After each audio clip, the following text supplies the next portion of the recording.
Voisiko sanoa, että nyt on kysymyksessä ehkä hauskin ja hulluin työ, mistä vielä maksetaan? Tällaista ei usein saa. Rahan hankkiminen on usein työlästä, paitsi niillä, joilla raha kasvaa puussa. Niitäkin kommentteja on tullut. Jää iPhoneit, pelikonsolit, donet ynnä muut hankkimatta, kun tilillä on vain 50 ekeä. Jos sitäkään.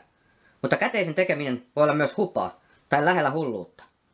Kannattaa pitää korvansa ja silmänsä auki, kysellä ja tutkia netistä. Voi löytää työtä, mitä ei edes voisi kuvitella sellaiseksi, ja siitä saa rahaa, kahisevaa virkkaa. Ilman yöunien menettämistä. Elämä on lyhyt, siksi tilaisuudet kannattaa hyödyntää, että pääsee laittamaan rahaa myös haisemaan. Itse sain hauskan jopin, tosin päätyönä pyöritän omaa yritystä. Juttelin erään kauppiaan kanssa, ja sain tehtäväksi rikkoa erään varaston vähän vanhempaa tavaraa, jotka oli jätetty aikanaan myymättä, koska olivat viallisia ja ehkä vaarallisia. Siksi niitä ei kokonaisena haluttu viedä roskikseen, ettei joku ottaisi niitä talteen ja käyttöön tarkoituksella, tai vahingossa, kun näyttävät kiinnostavilta. Pöpien hommaltahan tuo särkeminen tuntuu, mutta työ on työ ja hauska tapa purkaa samalla paineita. Haluatko apulaiseksi?